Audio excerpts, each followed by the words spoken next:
Dave is in DC.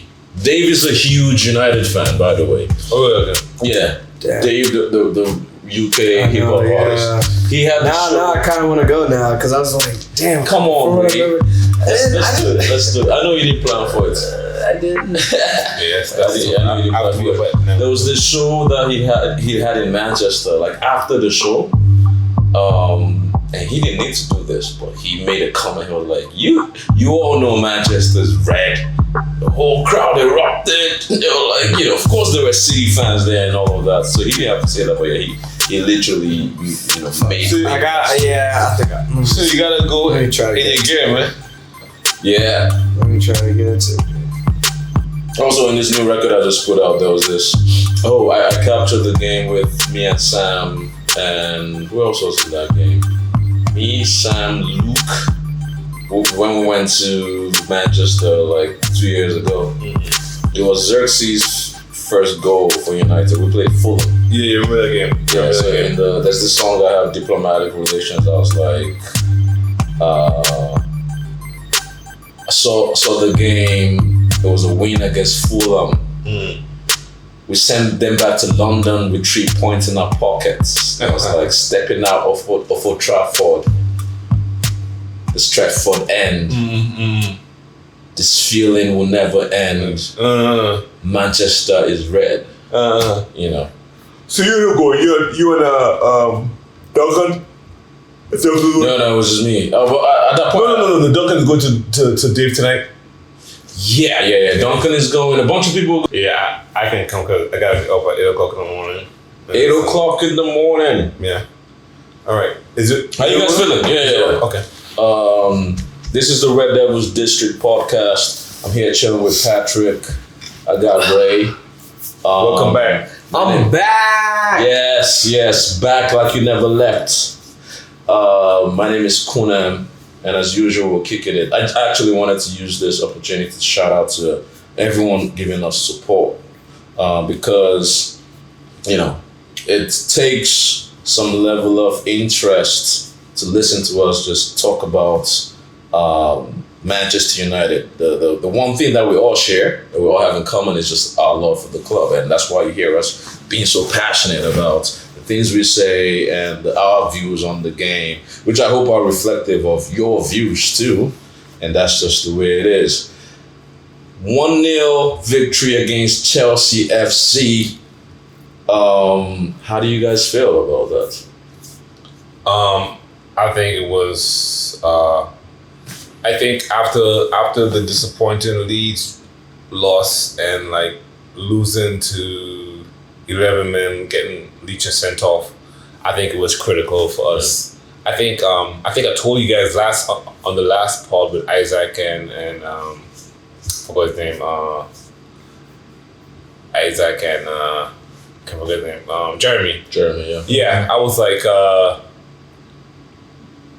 We don't have a good record at Chelsea in general. Going back to the Jose Mourinho years, right? I mean, I think they won like 42 unbeaten at Chelsea, and then even post Jose, I think the recent record was two wins out of 22 games.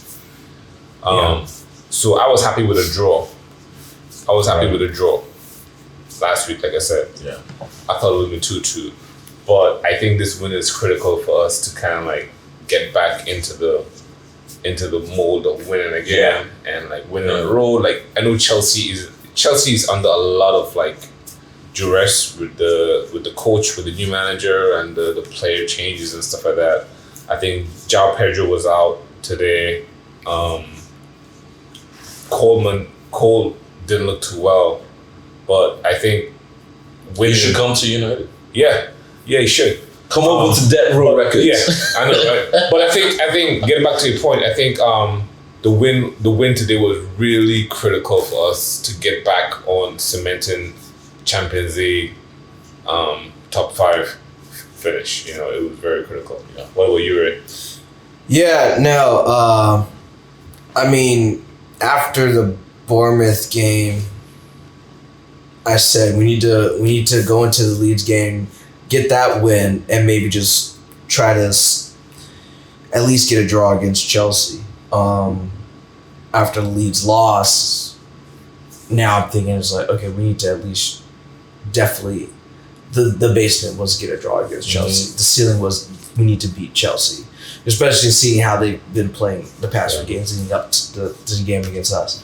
I mean, at the end of the day, a win's a win, but it still continues. Like, and I know I'm like beating a dead horse at this point, but the slow starts, like we've been seeing this. We were seeing the slow starts under Amarin, and we're still seeing the slow starts even with Carrick. Now with Carrick, we're at least seeing some fight from these games, which is always going to be a plus. Like, I'd rather you guys, if you're going to have a slow start and you know teams like starting to kind of come at you, show some fight back. Like, at least give me some fight back to show that you're not just going to let them run all over you the way they have. The Leeds game was more of just they already had a game in. This is our first game in like since the break. So was that? By the way, sorry to cut you off. What game did they have in? Did they play in the? They already played a league game before us. Oh, Leeds? Yeah. Okay. Yeah, it was FA Cup. It was FA Cup. I think it was FA Cup. Was it FA Cup? It might have been FA Cup, yeah. Okay. But like Leeds already had kind of like a warm-up game before us. Like Yeah, real competition, yeah. Yeah, Leeds already had a game in kind of before us, and that was their warm-up for the most part. Because we're only playing one game a week, like that was our first game back through the entire break. So, and it showed that like if a team has a chance, a team is able to like kind of get warmed up prior to playing an opposition that hasn't played yet at all. You see how bad we are, and like the problems have been there the entire season. I think with Carrick, he was able to kind of bounce back and like overcome a lot of that. But when the team takes a break and has to do a hard reset, those problems still arise. Today, the problem was still there. But I think with like the fact that Chelsea was lucky to not finish their chances the way they did. Yeah. And also like the fight we had today, like the better team won. The better team won because we fought through all that and we still bounced back and we were still able to hold on and like so survive is kind of going to be a strong word, but I think we definitely survived on the road. We survived on the road. No, I mean this is Stamford Bridge is a tough place to play. Period. Right. It's not like not taking anything away from Chelsea. Like they definitely showed up today. And you know, minus the chances that went off the crossbars and yeah, they look like us on the Amorim right now. They really did. Look, it was just like damn. Because it's not like they're playing. They didn't play terribly today, but they didn't do enough to win. And that has been it's like they're confused about how they should play, or you know what direction they should approach the game with. Yeah, I think Chelsea has. I think the removal of Roman Abramovich due to political, whatever, that's a whole other issue. I think they are undergoing a huge identity crisis. I know they won the Club World Cup, whatever that means. I don't think that's a serious. Oh, it's a club. How old is that competition? They're world champions. First time. Club World Cup makes you world champions. It's not even the Club World Cup that is part of like UEFA with the Champions League and the Champions League, the Super Copa. Yeah, that is recognized. Yeah, that's what I recognize as the Club World Cup. This was like this was a replacement of the Confederations Cup that World Cup hosting countries used to have to get kind of like a warm up to host stuff like that. It was a joke. But anyway, I mean, we weren't invited. Like, how can you have a Club World Cup at Manchester and not invited? But anyway, that's all. But getting back to my point, I think Chelsea is undergoing an identity crisis. Roman Abramovich was the identity of that club. It's like how Silvio Berlusconi was the identity of AC Milan. And once you remove him, and once he passed, you see how AC Milan is like kind of like floundering. So I don't like Chelsea's in the mud right now, and I think they were still dangerous though because it's still Chelsea. They still have the quality of players to hurt you, and I think they're trying to win Champions League. They're trying to get into the Champions League. top 5 is guaranteed enough for Champions League. They're right on the cusp of it. But I think what's the new manager's name? Rossoneri? Ros something, whatever. Yeah. Yeah, Yeah. Rossoneri. Yeah. Ros- He's yeah. like a young manager. He came Yeah. from Salzburg, RB Salzburg. Yeah, no, he came from I think one of the Chelsea owned clubs, Strasbourg. Strasbourg. Okay, yeah. So I think I had confidence in them. I had confidence in us getting a result, at least getting a draw. But I'm happy for the win. I'll definitely take the win. I mean, the win is just like surplus. What about Chelsea? People ask me every now and then what my worst, like, who do I hate in the league? Of course, traditionally, we hate Liverpool and Man City, and we all hate Leeds come, right? Yeah. But in more recent times, of course, Arsenal. Chelsea, though, I have a special version of hatred. It's like a hybrid hate for Chelsea. Because I remember the days where United was, dominating with Fergie, where we had money, but at the same time we, built players up from the academy, or you get a young player like Cristiano Ronaldo and make him a good player.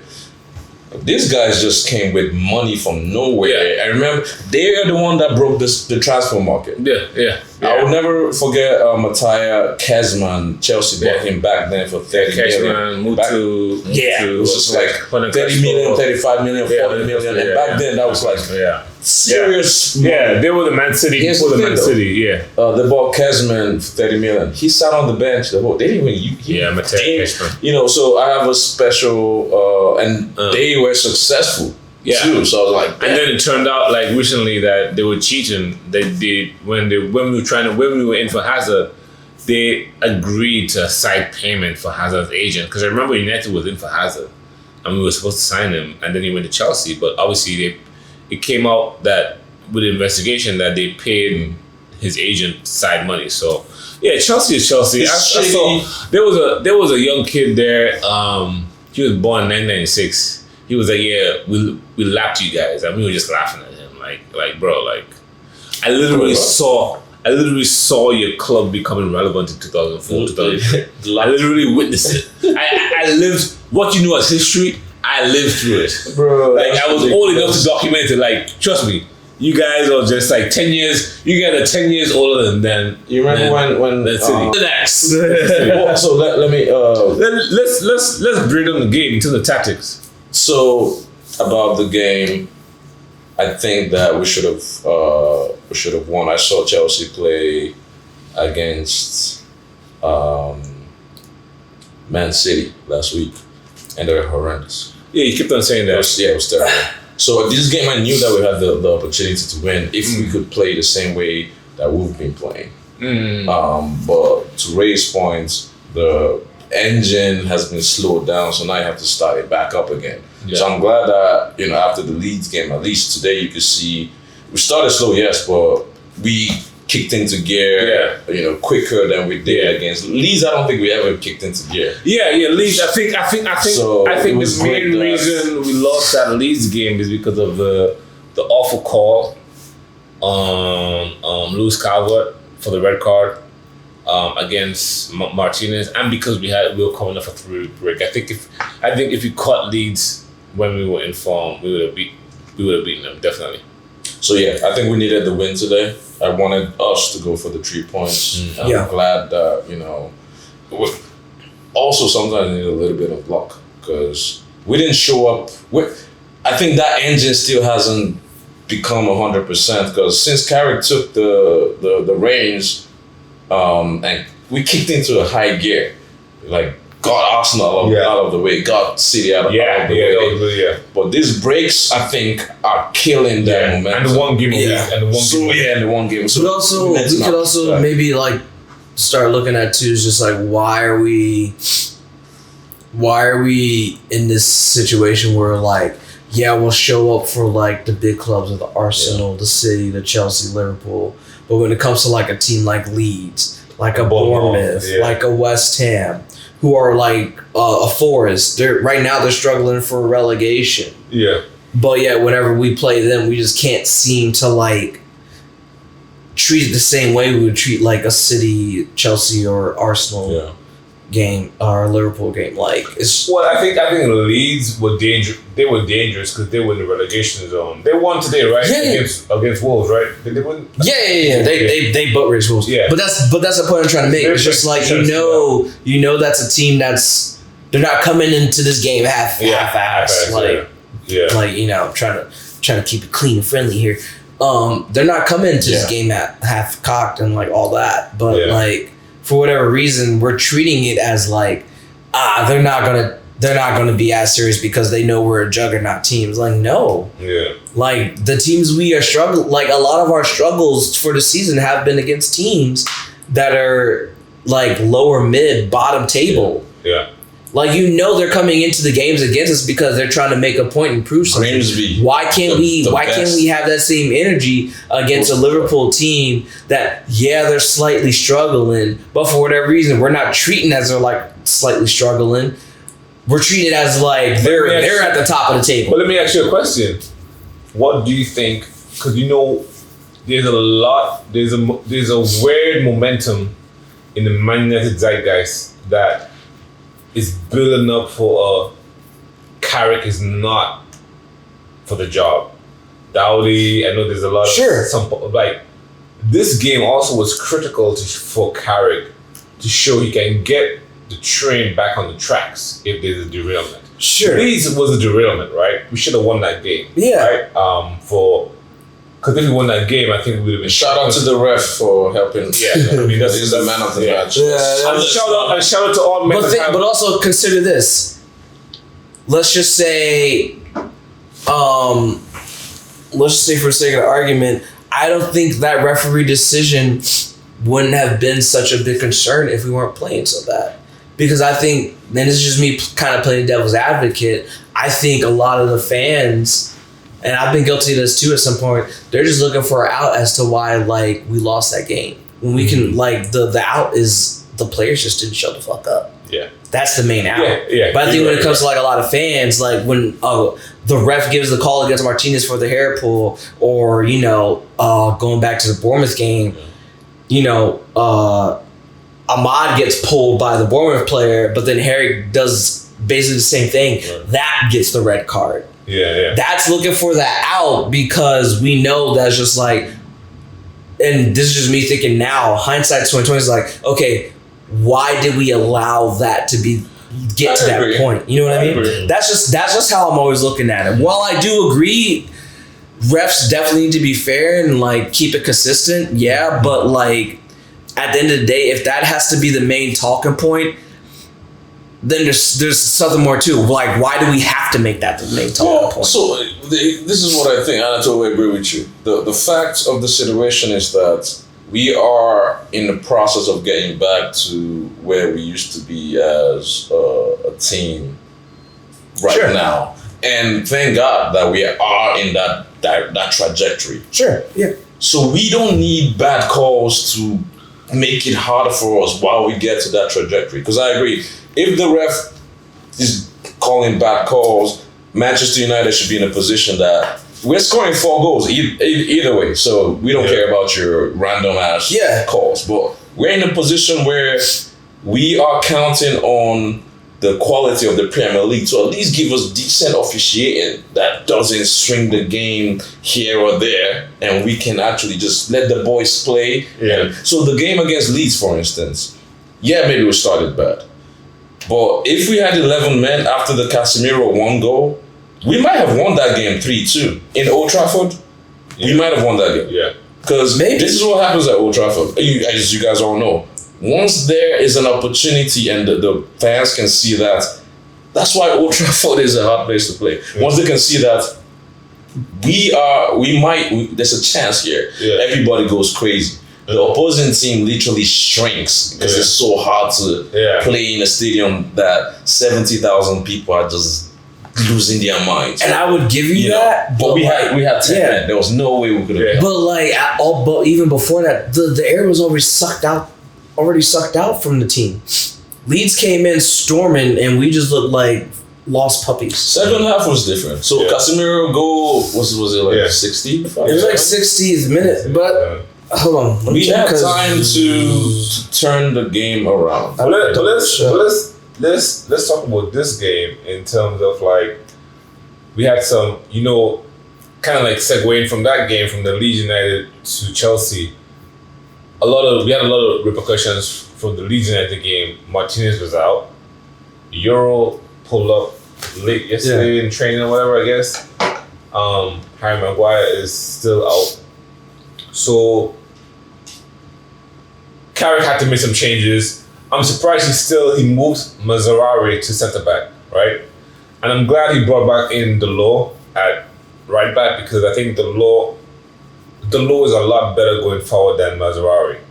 Yes. And I think if you go back and you look at the game,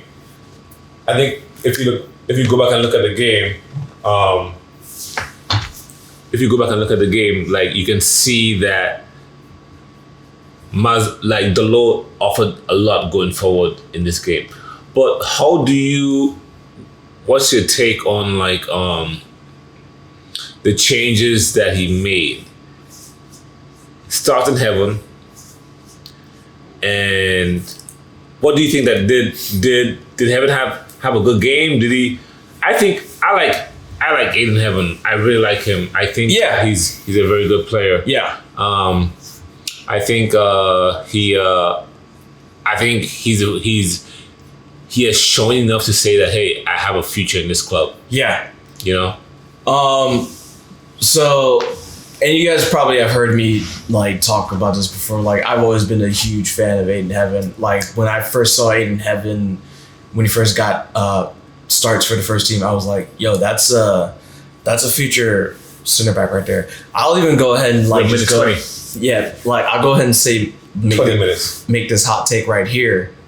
I think Aiden Heaven is giving Rio Ferdinand vibes. Mm-hmm. You guys can take it how you want it, but that's just what I see.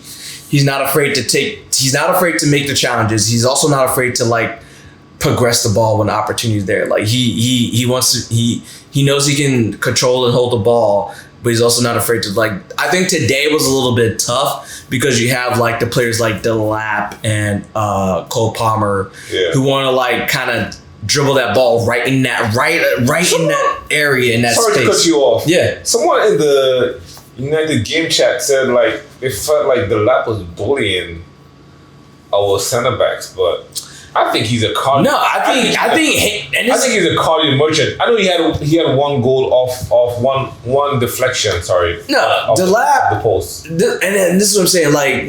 When it comes to the center back pairing that we had today, I'm glad we were finally able to get Heaven back in the game because I've always rated Aiden Heaven as a high player that should be start. I think Aiden Heaven could start next to Maguire instead of Euro. Yeah. Unfortunately, I like Euro, but I think because Euro, he just seems to struggle with Euro seems to be sleeping sometimes. He just the Aston Villa game, Morgan Rogers goal. Yeah. The worldie. Yeah, I think Euro just kind of gets lulled into Well, I think Euro. Whereas Heaven is he's always on. He's always locked in. He's you're moving where? I'm on you. Euro, he's just I'm watching. Yeah. I'm seeing where the ball's trying to go. Yeah, I think Euro's too much in his head where Heaven's just I'm just gonna do it. I'm here. Yeah. I'm able to make that play. Yeah. I'm gonna make it. Which is a lot of the tackles he made. Were they kind of reckless? Yeah, but I'm not. I know he has the ability to do so. The one tackle he made where they thought it was a foul, but it was more so Shaw bumping into Delap.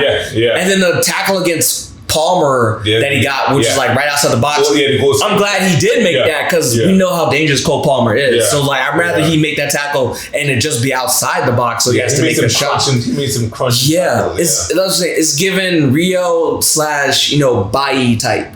Yeah. We haven't had a center back like that in forever. And the fact that we got him for almost we got a center back that's not afraid to make those type of tackles. If it gets called for a foul and it's a pin, whatever. To his credits, he is also not match fit. Euro has been playing ahead of him all of this while. And that's So my he's thing. just coming and in, that's always been my thing too. It's like, so- damn, how is Aiden not getting his minutes? And like, I was like, what's bothering that's not match fit? But then he plays today and he looks like fucking gold. He did. He looked gold today. So I just don't. And I think Carrick was more so trying to protect him. That's why he kept trying to start Euro and Martinez. I think what Euro has over Heaven is his height. So Euro is he's tall. Yeah, that's fair. So generally, you want someone to be able fair. to man the box and be the one that gets there to clear. Oh, out. Euro is taller than Heaven? Euro is definitely taller than Heaven. I think that might be the only thing Euro has at this point. I'm honestly hoping that it can get to a point where we have a Euro But it's kind of funny. and Heaven pairing. I think so. I think a future would be a Euro Heaven pair. Euro had a very good. He got injured against Leicester the year before they went down under Amarin, and then you never saw him again because he got injured. Heaven, Yeah. yeah, because He got injured by the goal line. yeah, it was a he was trying to make a play and it was just like a fluky injury. Yeah. Yeah, and then we didn't see him, and then my thing is what he played well enough, whereby when he recovered from his injury, he had the right to get back into the starting. Heaven was like the one defensive player, like one backline player, like one CB that he got injured, he recovered well, and he was able to bounce back from that injury.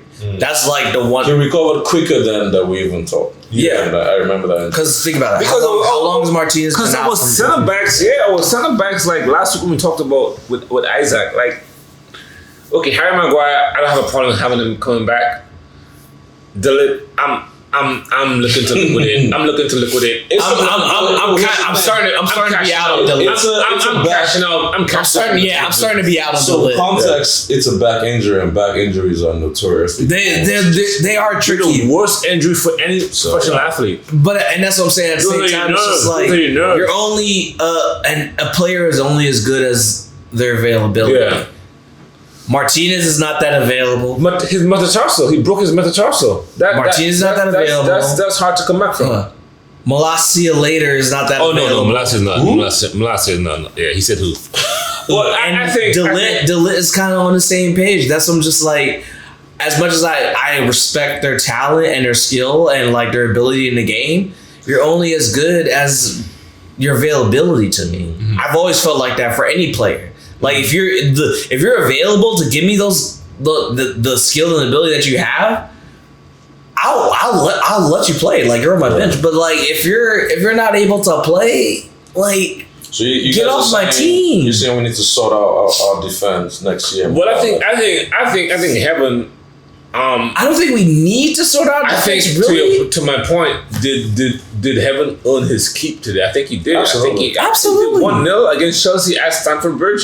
Like I don't think there should be any question. I think. Every time we needed Heaven to step up in the game, he has stepped up every game. Yeah. He's been asked to like be. But Like, he hasn't gotten that game time under Carrick. I don't know why. I think- Well, the people behind. Hold on, he's sorry. in the pecking order. He that's is just- a left or right centre back. He's a. I think he's left. He- I think he's he- right-footed. he takes Harry's. He plays in Harry's and Leach's position. I think he's right-footed. Today, though, I think he's right-footed. To your point about how Carrick set the boys up, that was his only option. I mean, Mazarawi Clean is sheet. Yeah. typically a right back. Yeah. So you can't. The closest you can bring him is like Yeah. right center back. Yeah. If you put him on the left, then Yeah. And I would even argue that I think Heaven earned his keep even under Amarin, but like I guess whatever injury was just kind of like Yeah. he just wasn't able to keep up for what Amarin wanted. I think this is what happened, if I remember correctly, and you guys fact check me on this. I think Heaven got injured. I think that's when we bought Drogo. So at that point, Luke Shaw moved into that position, and you had Drogo here, and you had either Maguire or DeLitt. So there was no space for Heaven when he came back from injury. Yeah. Which is a good problem to have. We need Yeah, a deep and I squad think with anyway, Amarin, so. with what Amarin was doing, you needed that depth. So that's why I wasn't too mad because at the end of the day, now you're protecting Heaven from that, like the injury he had, because you know you can just bring him in and he's going to give you, he's going to give you what you need. Right. So yeah, I think Heaven has earned his keep for this first team since he came up, even under Ten Hag. Let me ask you a question. Were there any other standouts in the game against Chelsea?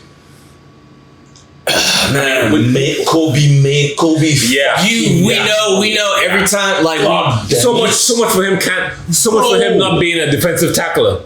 He got a few defensive players. No, like I never understood that argument. He broke what do you mean he's not a defensive tackler? Like he broke Kobe's like the best fucking like box to box player I've ever seen. He was the in a while. He stitched the midfield to the defense and still did the midfield job. Like he was breaking up tackles. He was taking the ball over. He was like he wants to be on the ball. He wants to be on the ball. The way he played today, I was talking to someone that saw this. I was like, he might as well be running around the pitch with a violin because that shit was on. Yeah, he played well today. It was like, come on. He played well today. By the way, this podcast is sponsored by Kobe Mano. Bro, from the also, I gotta say this. You know, I don't give the guy a lot of props. Fucking Delo. No, he did today. No, he did he held down the put Garnacho in his fucking pocket. Absolutely. Rome. Who's that rat from Argentina? Who's that money chasing home? I was gonna say Rome. You know, I don't talk a lot of good stuff about Delo, but he had a game today. Shout out to Rome, friend of the pod. And I don't have a bad thing to say about Delo. No, he held it down today across the board. He had Garnacho in the pocket. He's been consistently performing well since Kyrie came off. He has definitely improved. I'm not hating someone just for it's not like I don't like his face and that's why I hate him. It's because of the things you were doing on the pitch. So if you're performing better now, so you saw outside of Heaven's performance, you thought Kobe was I know. Kobe was another player that I've always rated high too. I think like the injury that he got, again, it was another. This is the thing. Evan had a fluke injury that set him back, that he started kind of like losing a lot of favor. Kobe had a fluke injury that set him back, that he started losing a lot of favor. We've seen so many players in his team that's just like, we know they're such an integral part of the team and they're in that right position. And that's a player that if we're going to start really rebuilding the team, we have that position locked in for the most part. But because of an injury, now they're missing, and you can tell that the team's missing something. Well, the Leeds game was such a big example of like why we needed Kobe in that game. Right. Yeah. Exactly. Like let's not even like dismiss like you saw such a discretion of like the difference in the team when Kobe's not there and you have to start Casemiro and Ugarte versus a Casemiro and Kobe. Like there's clearly a difference in how the team works and is able to be successful. Kobe's able to take the ball, dribble forward. Cass doesn't have to do all that. Cass can just like kind of lock in defensively. But guess what? Kobe can also play defensively when he has to. Mm-hmm. And you can trust him on the ball more than you would trust Cass being defensive and then getting the ball and trying to be progressive at the same time. We know Cass can't do that because he's old. Yeah, respectfully. It's time. But Kobe can do that. Right? What are you saying, Trevor? No, just wanted. Well, your point connects to something we should talk about a little bit later on, which is what size of squad do we need for next season? This is a constant running theme. This podcast will have like a handful of topics that we always touch on for good reason. Yeah. But I wanted to stay on Kobe Mano for a reason. Sure. For a moment. Yeah. The way he comes across, even in the English squad, the games he played for England, there's just a difference with how he moves, and it's like seamless to him. It's like in his blood. It's just natural. Like he just reads the game differently. That's the kind of player that you should build the whole squad. That's like a Pogba. They should build the whole squad around. Yeah. And long term, that's United cap. Yeah. If I'm building a team, I'm building around a person like a Bruno Fernandes. Yeah. Like a Pogba. I'm building it around a player that just sees the game. Yeah. Like he's able to read the game, sees the game. He can either slow the pace of the game or he can up that tempo for you. A dynamic player. Yeah, exactly. What do you guys think about Cunha saving his blushes by getting the goal? I think we saw him completely like bluffed his lines, like miscontrolling, awful miscontrol. I don't know what he was thinking. Maybe he had enough time, like you said. How can you score a goal against Arsenal like that and then completely engine? So I mistouch. I said I talked about this with my friend when we first signed Cunha. I was like, Cunha's definitely like a big signing for us, but at the same time, I know I'm going to get good and bad Cunha like every fucking game. Yeah. Because like watching him on Wolves is just like, damn, if Cunha didn't like had that tough touch, which we saw today, if he wasn't so, if he would just like take like, you know, when you're playing FIFA and you just like you're constantly holding the sprint button, just let go of it for a second. When he overran the ball, I'm like, bro, just let go of the sprint button. God was holding the sprint button. Yeah, I'm just like, just let go of the sprint button real quick. Like, calm down. Let go of that. He could have been on the he could have been on the books for 2, but he completely And like, but like I don't want to take away too much from Cunha because like he's such a dynamic player in the league that when it comes to like what he does in the Prem, like I'm willing to like live and die by how he plays. Right. But I just also need the other players around him to like get going as well too. The way Cunha plays is totally fine. But like I also need like now Mbeumo to like get back in form. Yeah. I need Šeško to like get back on like his shit. That takes away from What do you guys let me know what you think. Do you think all of that can be attributed to the fact that the engine has been slowed down and now it has to kick into high gear again? Sure. Because it's awareness. It's like you need to be sharp for you to be on your A game. It's like we started playing preseason again. And also, what do we do in Dublin? Because they went to Dublin. Yeah, like we had like closed door matches. Yeah, what did they? I have no idea what. I don't know the details of that. Obviously, it didn't work. I had checked out from the break. Right. I think Obviously, it didn't work. Like we said last week, I think they were probably drinking Guinness. Yeah, by the way they showed up for the Leeds game, they were definitely drinking Guinness. Dublin. They were slamming pints with the cello. Oh my goodness! They came out the bus drunk. No, but it was like we've just slowed it down. I mean, it's the Premier League for a reason. Yeah, but even Mbeumo has been off the ball since his return from Morocco. He left his soul in Morocco. So hopefully they can push. We have to push for the rest of the season. Yeah. To get into a rhythm, and also personally, I think this kind of like segues us into our next point. Šeško. Like, the big man has been non-existent the last couple of games. I personally, I told you guys, right? Release Kraken. He should be Kraken. Release him with 20 minutes left, with 30 minutes left, minute 60. I think Šeško needs to come off the bench for the rest of the season. Not for his career as a player, but for the rest of the season. Yeah. When the defensive legs are tired, you got a 6'5" guy that can jump like a gazelle. Get him in, have Bruno kicking those balls in there. Yeah. I think today against the depleted, I think Chelsea's defensive line were depleted. They had a couple injuries, and so like I don't disagree with what you're saying. With like, should Šeško be a super sub for this season? For the season. I'm just gonna give a little bit of pushback.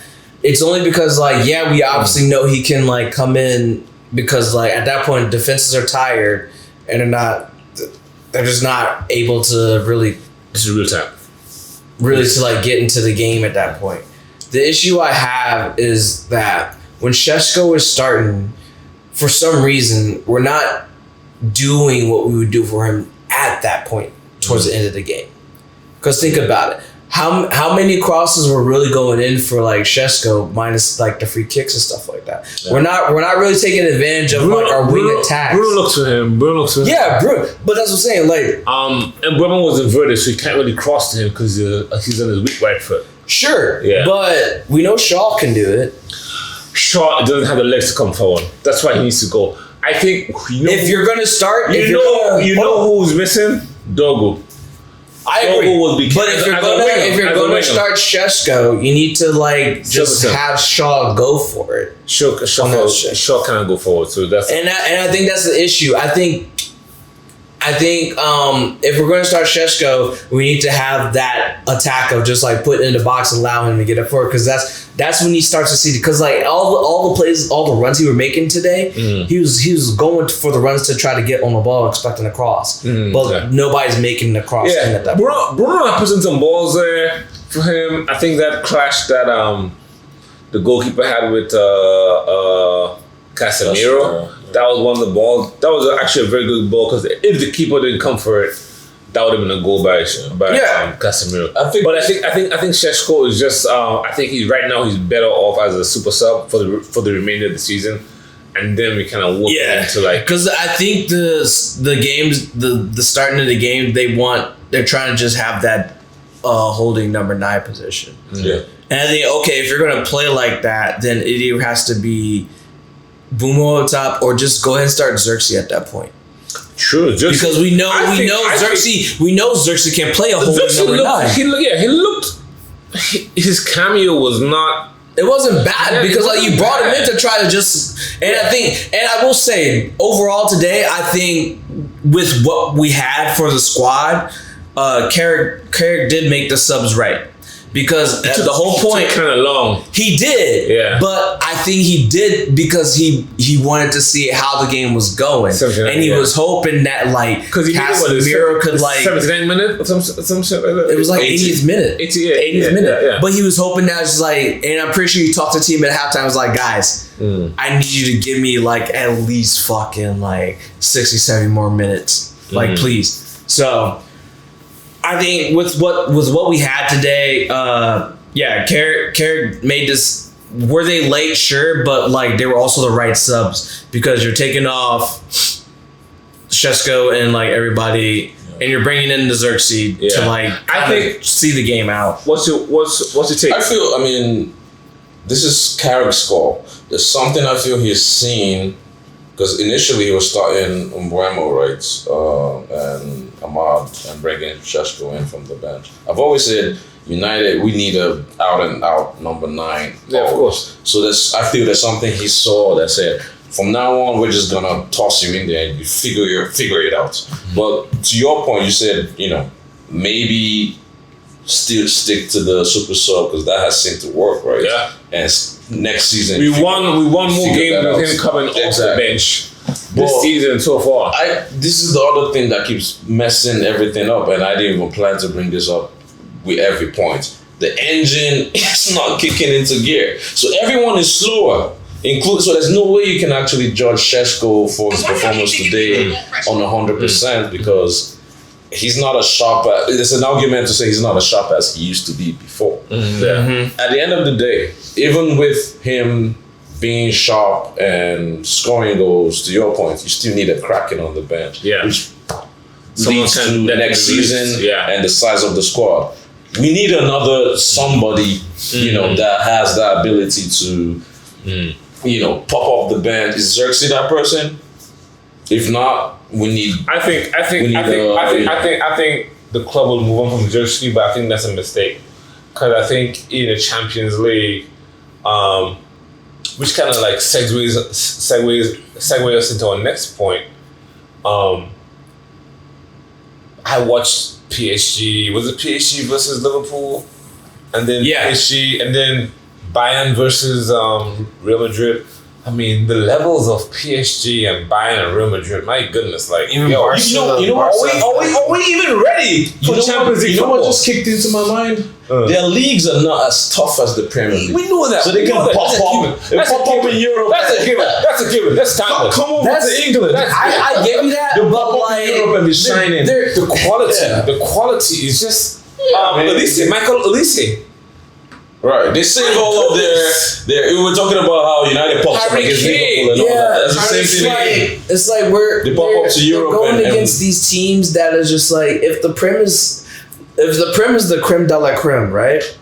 Liverpool is struggling against a Barcelona, a PSG, and all that. Chelsea got humiliated. Chelsea got dog walked. Yeah, but 8-2 or some crazy shit like that. Yeah. Yeah, Newcastle. Spurs got absolutely R.I.P. They're going down. Shout out to Spurs. Freaking City couldn't hold a candle. Yeah, against Real Madrid, right? Yeah. Again, Real Madrid. And Real Madrid just got dog walked by Bayern. By Bayern. Yes, they had Barcelona just got embarrassed by Atletico. Yeah.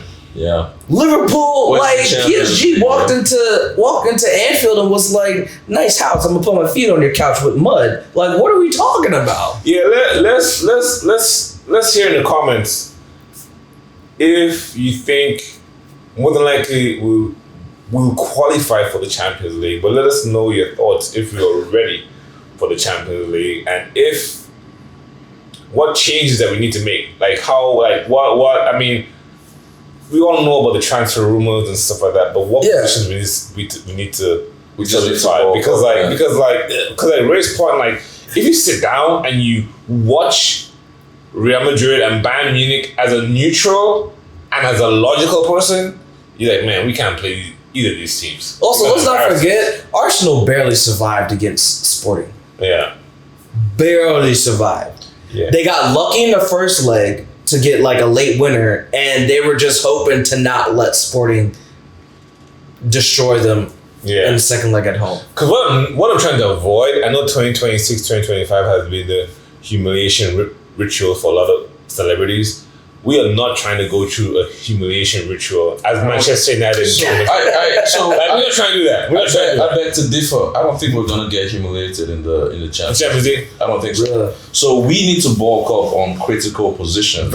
Which defense, is I agree with that. Defense. Look at everywhere, to be honest. Look at the game against Leeds. The fact that just Maino was missing, everything was flat. Yeah. So imagine I think what kills the Premier League teams, like I said, is the Premier League is so tough. Yeah, by the time you show up, you just play during the week. You're gonna show up on Tuesday. You're done. You played Wolves. Exactly. Wolves might give you a goal. Right.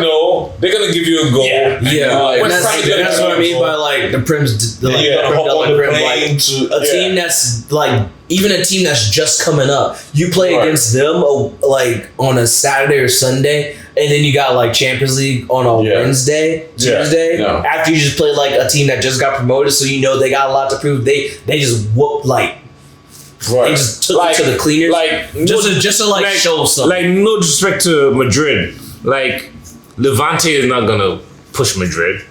Real Oviedo is not gonna push Madrid. These are all teams in the relegation zone. Under the Spanish league. For La Liga. Yeah. Let me go to Germany. Let me go to Germany. St. Pauli is not gonna push Bayern Munich. Wolfsburg. I don't know. I'm surprised they're in the relegation zone in Germany. Wolfsburg put up a fight. But then there's another team Heidenheim. I'm sure that the first time they've been in the Bundesliga, they're not gonna push Bayern Munich. But Wolves took a lot of scalps. They pushed Arsenal. They drew Arsenal. They drew United. And then they got a result from Liverpool. I want to say. That's the thing. We were their first result of even getting a giving them hopes, right? Getting a point in I don't know how long. Yeah, we you're not them playing us was their first result of getting a point. Yeah, scoring a goal and getting a point. The French league, Nantes, Metz, Auxerre, those guys are not gonna push PSG. It's crazy. I think we'll understand that. I think this is what we do. I don't want to say we'll be fine. I think this is what we do. We have to. Of course, I think this is what we do, and I've said this before. We have to be ready for what's coming. A storm is coming. I don't want to quote Amarim, but it's a good storm. It's a good storm. In the Champions League, this is where we should be. So we don't have Onana. Onana crashes out the Champions League single-handedly. We have the size and ability to handle. This is what we're built for. So if we can figure it out, then there's all the other stuff we need to. And hopefully we can attract top players with the Champions League. I like. Yeah, absolutely. Yeah, exactly. Yeah. I think this is what we should do. bring back all of our players on loan. There's a reason why you send players to loan, right? Because you feel that they are still part of the squad. So all the Harry Amasis, all the Toby Koye, that's like that. Then whatever amount of money that we have to spend, and let's get in the transfer market. Oh, get rid of the Deadwood too. All of the Ugates. Ugarte has to go. Ugarte has to go. It has to be a busy transfer market. If you're not good enough for PSG, you shouldn't be good enough for us. So right now, PSG is peaking at the pinnacle of European football. Yeah, the project has finally come to pay. They're like the pinnacle. I mean, they're the defending champions. They have the Ballon d'Or. They're one of the top managers in Europe. That's great. So they're the pinnacle. Yeah. And then probably Bayern. We should shut that shit down. And that kind of answers is like, are we ready for Champions League? No, we're not. Probably not. No, we're not. Realistically, we're not. We're on our way. At the same time, like... Well, how do we get ready? You get ready, like to your point, you do kind of get ready by getting those players back from your loan spells, depending on how they're doing it. Like the Harry M. Moss, like the Toby Koyers. Those are your young talent, right? Yeah. But we have to bring in quality world-class players. Absolutely. Yes. Yeah. But like you bring Bayern got Harry Kane. Yeah. Have you seen what Harry Kane has been doing in the Bundesliga and the Champions League? Yeah. And so like this is to my point. So like when it comes to like the younger guys that are on loan, the Toby Koyers, the Harry Moss, you bring them back in depending on how they're doing. You bring them back in for like because also you got to keep in mind too, it's not just also about Champions League, it's about your domestic competitions. Those are the players that should be playing the League Cup and those the Carabao, the FA Cups, whatever our competition is. Like the early rounds, you're playing like those bottom tier teams. I don't need another fucking Grimsby Town massacre. Yeah. I don't need that shit. That shit was traumatizing for me. Yeah. Mix the hungry players with the hungry players. If you're a manager, I don't need a Grimsby Town massacre. Promote the She Lacey and the OBs. Yeah. Have we seen Lacey since he got that red card? For a game? No, I mean he's popped up on the bench once. That's what I'm saying. Like he got the red card, and then it's just like Obi. Well, we don't want another Ganacho episode where you bring the Obi and JJ scored in the youth league. Obi and JJ scored in the league. Okay, so we have promising talent. JJ looks really good.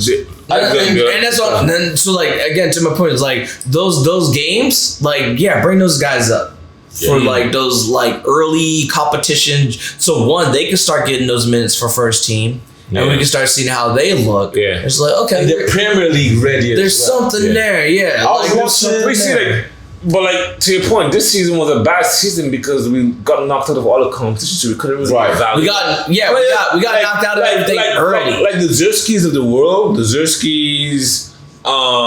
the Ugates, I would say, like they didn't get a time to be evaluated. I don't think Ugarte has a future at United.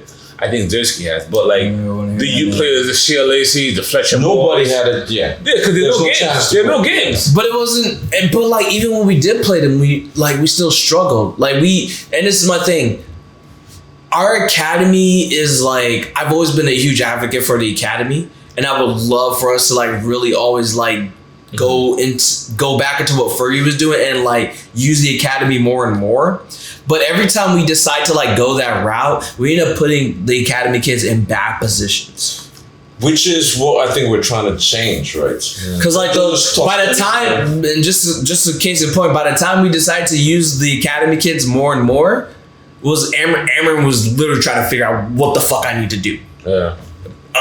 Ten Hag was trying to figure out I need to save something. It's like don't throw the kids to the fire when like you're trying to save your job. I think Amron was big on academy kids because I think his comments in the pressers were kind of like really weird about like. No, he wasn't, and it was because like the press got so bad, and at that point about like, yo, we have these academy kids. Like, why aren't you at least giving them a shot in like X, Y, and Z? It's putting too much on their shoulders. Yeah, and then he was just like, fuck it, I'm just gonna throw them to the wolves and like. Well, United those past 2 seasons has been like panic stuff. Even Casemiro was a panic guy. We wanted the young, it didn't work out. No. We wanted there's another forward. We wanted the dude in Liverpool. Cody Gakpo? He didn't work out. Yeah. Then we started playing Garnacho from the academy. Yeah. So we were reactive. Yeah. It wasn't like a structured plan. Yeah. I think that's one of the kudos I'll give Amorim. At least he came and created some fucking structure in the team. He did. He was super, maybe a little too But strict, I- but at least he created a structure and said, all right, this is what we're doing. This is the standards. You have to. But I would even argue that Ten Hag also was trying to create structure. It was just like at that point when he came in, it was like a lot of everything, and he's just trying to figure out what pieces fit in this puzzle, right? So let's get back on point with the last topic here for the pod. You guys mentioned about, I think Femi or Ray, one of you guys mentioned about reevaluating the players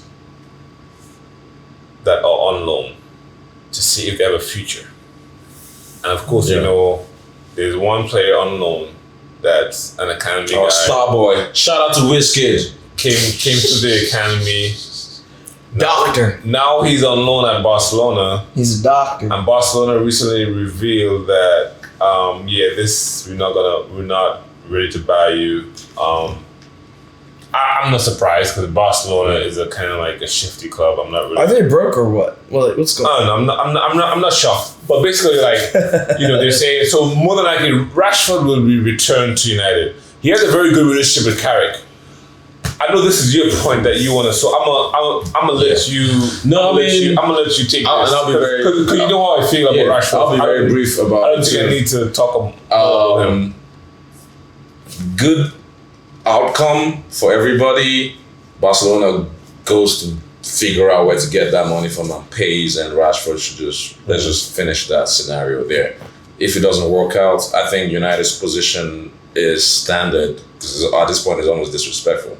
If you can't pay 30 million for Rashford, bring him back to United. Yeah, and he would actually work well in our squad, but I like the trajectory we're on right now. We don't need extra press, and so the good out is no need for him to come back. They pay the money, but if worst gets to worst, and he gets right in his head and he says, all right, maybe this is something I want to do. Yeah. He can be. Imagine a squad with Rashford with everybody else in. And now we're a Champions League squad, to your point of we need, more, and we other signing. I saw a funny comment on that. They were like, Barcelona doesn't want to pay 30 million for Rashford, but they paid 150 million for Coutinho and what's that Athletic player that they bought? The Athletic forward, for the French Atletico forward. What's his name again? Griezmann. They paid 150 and 120 million for Griezmann. Yeah. Griezmann and Coutinho, and you don't want to pay 30 I million for I see the bad situation and they try to exploit it. That's exactly. Yeah, as they should, right? They're the buyer. They're trying to lower the price to get a free. Yeah. But like 30 million is very disrespectful for clubs of all stature. United and fucking Barcelona, like 30 million should be coins. Like I'll pay 30 million. Well, that's what I'm saying. No, not really. No. But this, that again raises my question: Is Barcelona broke? Barcelona is financially mismanaged. So are they broke or not? Like you can't. They're all broke. They have financial issues. You can't spend money and then like we're literally giving you a quality player for a decent price, and then you're like, nah, we can't afford those. I have to look at the numbers. What? I have to look at the numbers. He hasn't really started. I've heard, but they're spending money and bringing all these players in for like bigger money than what we gave Rashford for. No, 30 on a loan. 30 million. We gave Real Madrid 60 million for fucking Casemiro. It's disrespectful for them to treat us like if we're like. And that's what I'm saying. No one cut this kind of deal for us. Yeah. But I mean, I like how Carrick handled it in the press. Yeah, what did he say? The press were trying to push him, but he didn't give them a definite answer. He said he doesn't think it'll be constructive for him to add any of his comments to this situation. Yeah. Obviously, it's not founded, and there are so many nuances to work out. So he's not going to comment until. Yeah. He said any player that is in his squad, like he has worked with the players he has, he's gonna make sure that he gets the best out of it. Yeah, I think Rashford. If Amaru was still here, I think he would have had a future with United. I think because of his relationship with Carrick. I think Carrick was there when he came under the academy, and then Carrick was also there when he was an assistant manager under. Carrick was an assistant manager under who? He was under assistant manager under who was he an assistant manager under? Oh, Ole. Yeah, so I think he has a good relationship. Yeah, with they've trained together. Yeah, I'm sure he's led training sessions. I think Rashford has a U-turn. No, I think Rashford created his own problems coming back to United by going on and doing that interview and expose and all. He created his own bed, so you have to let. The ball is in his court. Yeah, he's the one that has to make a decision. I think, like the Bible, he could have what's that? The son, what's the return of the son in the Bible? Prodigal son. Prodigal son. Yeah. He could be the prodigal son. That could be. He could be the prodigal son. Yeah, I think a lot of United fans will take him back because of course, like I think it was heartbreaking for him to leave. Yeah, so I think Rashford coming back would definitely be like a big boost as far as like fan base wise, but it would only be big if he like comes back and like fucking locks in, goes crazy, and like a complete. You know what? Yeah, sorry. Yeah, no. If he comes back and is like a complete 180 of like how he was before he left us, that's the reason why we were trying to give him his loan. If he comes back and this is the other thing too, if he comes back, he has to come back. One, understand that like he's going to get a wage cut. Yeah, you're not coming back, and two, also. You're not getting your number. He's on a contract, so he's gonna write out. His wages is actually gonna go up. He's gonna because you have Champions League. He's on a contract, so he's not signing a new contract. So if he renews his contract, then you negotiate. But like other than that too, like you're not gonna be starting when you come back. You're not gonna get number 10. But what would be crazy? He comes back. We get rid of Mount. I was thinking about the same thing. No, he gets the number 7. Oh my God! If he comes back, if Rashford comes back, Mount's out.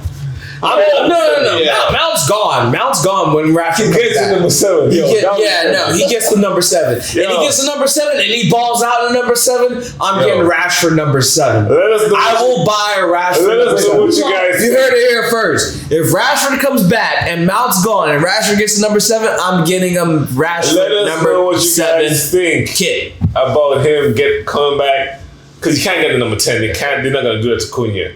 But he comes back, he gets in number 7, and then like you said, prodigal son. It's like a Disney movie, Hollywood. Absolutely. Yeah, man. All right, boys. What are we doing for predictions? Who are we going to play next? I don't even know. Man, we got Brentford next. No way. Yep. Thiago has. Man, I hate all of this. Brentford, Brighton, Bournemouth. Yeah, man. Bogey teams. Fucking B teams. The boogie boot teams. The biggie. I know. I literally call them boogie boot teams. Are we at Brentford or are we home? We're Old Trafford. We should be. No, we're home. Right? We're home for Brentford, and then we're home for Liverpool. We got 2 home games. Whoa! So it's Brentford and Liverpool. Yeah. Sheesh. Yeah. That's something. I think we could get something. Sorry. We home at Brentford. Yeah. Okay. I think we get something. I think. Do we have Harry back for that? I don't know. Yeah. I haven't followed. No, I think Martinez will still be out because he just got his red card. I don't think Harry won his appeal, so we'll see. But what are your 2-1? I think in Bournemouth we're gonna get in the goals. Nice. I'm gonna go home game, so I think we'll win. 2-2 draw. I'm back, baby. I feel like cracking them. We don't tolerate violence on this podcast. 2-2 draw, as always. We're not good enough to convince me of dominating wins. 2-2 draw. I'm gonna be boring as you and stick to my 2-0. Next time I'll try to be more, interested. But yeah, 2-0 win against Brentford at Old Trafford. I think we should be able to pull it up. Okay. But hey, This is where we call it, man. Yeah, man. It was nice. Yeah, It was a beautiful day at Solace today, by the way. Yeah. Shout out. I thought when I walked into Solace, we were in a final. Because we had the crowd was good today. For all the folks that watching internationally, we are right next to the Washington Nationals, which is the baseball team of Washington D.C. So they had a baseball team. I mean, they had a baseball game, and then we had the USFL Defenders. Yeah, had a game. So shout out to DC Defenders. Our bar was packed like if it was the Europa League final. But shout out to all the fans that came out today. It was a beautiful Saturday in Washington D.C. Mixed crowd. We had people from London, again from the UK. We had people from all over the DMV. They had these folks all the way from Virginia Beach. From Norfolk, Norfolk, yeah. 3-hour drive. So shout out to them. Yeah. Definitely. So again, don't forget. We don't mention. Don't forget to follow us, like the video, get us into the subs, get us into the algorithm.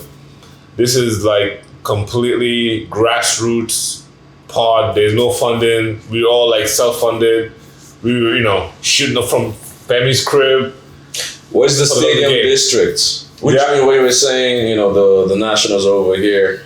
Everything just aligns. Even Seoul has been in this neighborhood. Yeah. This is the stadium district. DC United is right over there. Yeah. So perfect. I like the video. Like the video. Sub to Spotify, YouTube for now.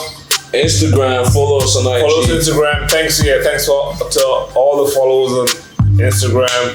We have a lot of work to do during the summer. We're gonna be coming back bigger and better next season, but thanks for all the support that you guys are giving us. Definitely. Thanks for all of the love. So reporting live from the Stadium District, Southwest DC, Ace the Red Devils District podcast. Catch you guys after the Bradford game. After we win 2-0. Yeah, definitely. We're out. All right.